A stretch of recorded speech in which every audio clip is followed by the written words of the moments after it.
what one person can do when they put their mind to it. David Goggins' story will show you what humans can do if they put their mind to it. If he went through 3 hell weeks in b.u.d.s Navy SEALs training in a year, he is the ultimate badass. Hello, my name is Devin. On my channel, Definitely Inspired, and I am doing an audiobook review on Can't Hurt Me by David Goggins.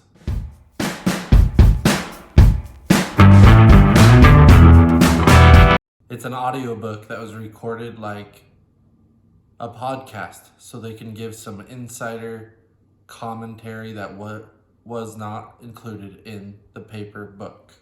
I heard of this audiobook, Can't Hurt Me, from my friend Aaron. He was listening to it at work, so I thought I would give it a shot. At first, the book comes off dark and angry for no reason, I thought. Then he goes into his childhood. When he was growing up, his father was really abusive of him, his brother, and mostly his mother. His father was an entrepreneur and had many businesses that they had to help run for free to be able to live in his house and for him to pay for their food and anything they needed, except he didn't allow them to go to like the doctor or the dentist if they needed to, or things like that, or anything extra. They were just expected to work whenever they could, and he took all the money, never provided, and beat them to make them men and teach his wife a lesson and keep her in line. How many times David got beat because of his mouth? He would stand up for his mom and he would get beat. He would literally just get told by his dad, what would he say? He would say, "Take off your pants when we get home." He knew that when he got home, he had to strip naked, bend over the bed, and let his dad beat him with a belt. To the point where he had welts all over because David kept moving because it hurt so bad. So he'd move, flinch to like block hits, and then he ended up just having welts all over his body. And one day, what really stuck out was when he was trying to go to Boy Scouts, and that's actually what led up to that beating with the belt that he talks about in the book. Is he was going to Boy Scouts. He was all dressed up, ready to go. David was so excited. His mom was taking him, and on the way out the door, his dad said, "Where are you going?" And they're like, "Boy Scouts." And he's like, "No, you're not. We're going to the races." So they go to the horse races. He bets all day, gets drunk, wastes or spends, however you want to see it, $2,000 while he's there. He kept losing every bet. And then David spoke up and said, "We shouldn't have been there anyways. I should have gone to Boy Scouts and should have been at work," or something like that. And that's what earned him that beating. Because at first his dad tried to reach back and hit him in the car and almost got in a car accident. And then he's like, "Just be ready when we get home." And David complied because he didn't want his mom or his brother getting hurt, or maybe he just didn't know what else to do. I feel like I would like to think I would have ran away or done something, but what can you do? He was like 8 or 9 years old. What would you do? After that, his mother made a plan for him and her kids to escape. His brother did end up going back to his dad after they escaped. He just had a really strong attachment and felt like they were all abandoning him and felt like he needed to go back and be with his dad. David got in his mind that being a Navy SEAL was the ultimate test of a man, and he believed he could beat that test. He started serving as a Navy SEAL and then got a medical condition and got released, or got hurt or something. Maybe the first time he got the medical condition and then he got in the Navy SEALs, got released, And then he went back in after getting healed or cleared to go back into duty. But he had to go back through b.u.d.s training and back through another hell week that literally by the end he had 2 broken legs. But he got through it and got back into the Navy SEALs. Recovery had to be fast though after having those broken legs, because they get you right back in the training, even though they destroy you in every way, shape, or form. They're trying to prep you for battle. If you had to go through battles over and over in extreme conditions and seeing if you can take it, and they want to see if, because it's more a mental game to see if you can survive and like keep your mind going. And like, these people quit during Hell Week. Quitting during actual battle means death. Like, you cannot quit. So they need to make sure your brain, your mind is built for a battle, and if you're going to think clearly. He serves as a SEAL for a few years before he decides, after never feeling like quite like the others, like he worked great with his brothers in arms, he just never felt like one of them. And he didn't mind standing out. I mean, they always worked great together in their trainings and actual combat, but outside of that, he was just different. He started looking into other special op groups that will maybe make him grow as a person and be even that more of a ultimate fighter, ultimate man, whatever he was trying to be. He was always pushing himself to be more, do more. He started doing research on Army Rangers and decided to put in for a transfer.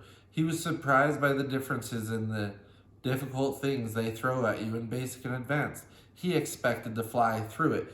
I mean, he did in some aspects, but sometimes it hurt him that their training contradicted, or they just didn't train for the same things. Navy SEALs train for a certain type of warfare and battle, and so do Army Rangers. He had to learn how to read the land like it was a map, and how to scout and track. He got noticed as a leader right away, and they rewarded him, if you see it that way, as being first sergeant. He was in charge of his whole class or platoon. He had to make sure everyone fell in line and to help motivate and teach anyone that needed the extra training and help. He would literally run back to help one person. His whole crew would say, okay, we got to go back and get him. No man left behind. He was responsible for making sure all these people got through this really hard training. He got through that. He graduated as enlisted honor man, top of his class, with the highest percent of recruits passing under him, more than any other first sergeant in that year or that season. He also passed Air Force Tactical Air Control training just to push his abilities.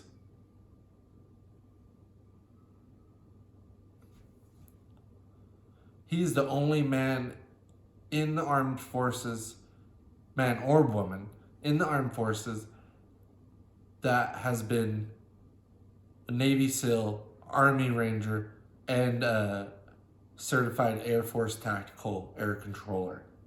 Only person to ever do that. And most people would say, why?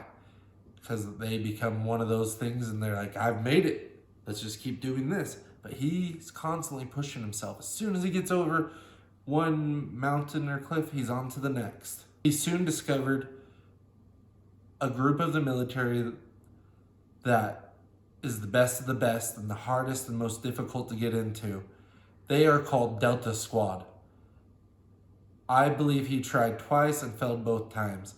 The second time he failed because he got overconfident, failed to plan and execute, and just didn't try his best. He decided that he wanted to focus on other things. He got into doing marathons and other physical challenging things. I'll put a link down below for all the different things he did end up doing in his life. I think he's done like 20 or 30 insane circuit things that very few people could even dream of doing, like literally like 100 miles in 24 hours type of stuff. Like, I didn't even know they did that type of stuff. I've heard of like Spartan races and things. These are like circuit training or something, like long distance runs. I'm like, that's insane. But he did all of that stuff. He even broke the world record for most pull-ups in 24 hours, 4,201. Took him 3 tries. And after the first try, especially the second try, you thought, this guy's done. He's never going to do it again. His hands were filleted like fish. Literally, all of the skin on his hands were gone after the second time. But he readjusted, learned, and went at it again a few months later. And the first try, I didn't even mention this, was on live television. The Daily Show, the biggest morning talk show. And he failed. And he continued to do it 2 more times at a local gym that he hardly got any clout for.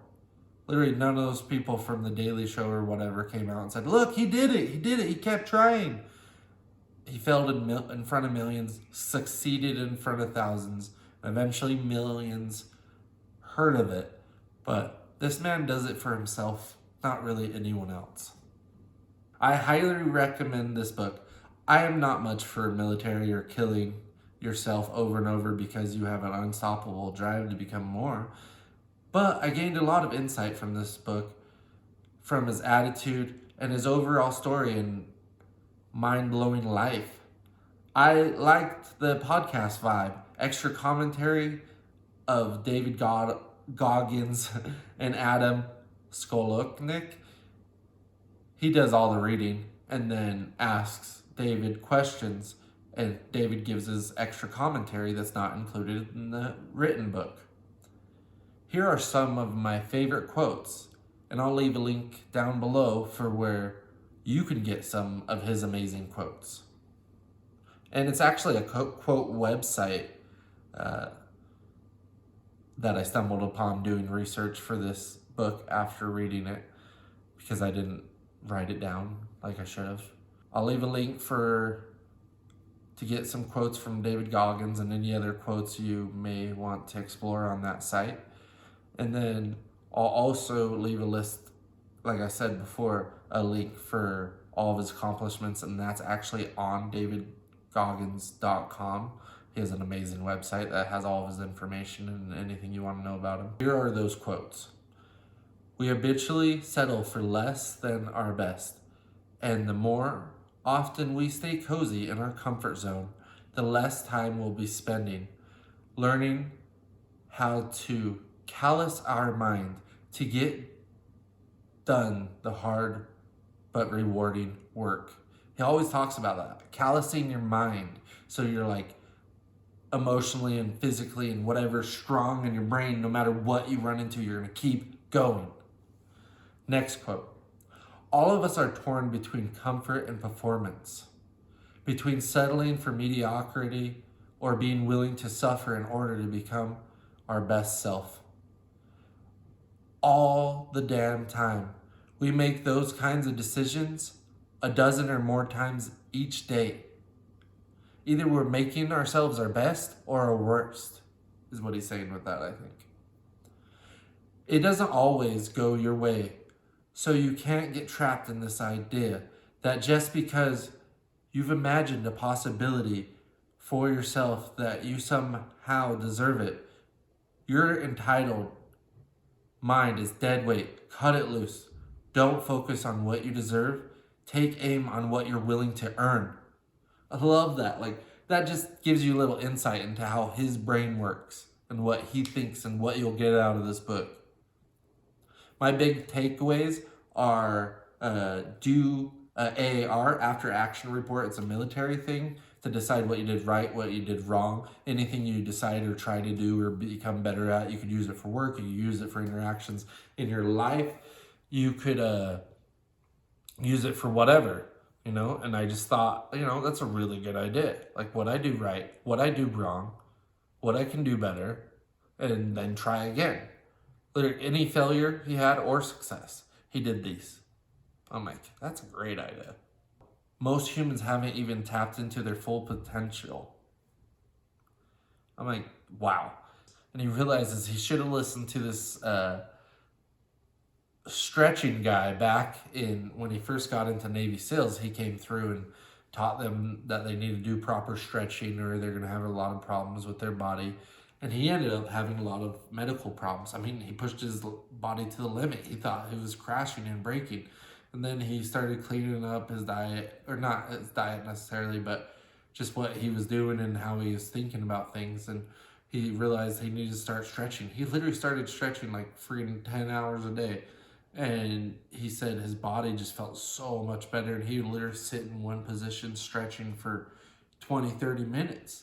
Like, just imagine the damage it's doing to your body and to those areas where it's just like cramping up and tightening up and maybe clotting up.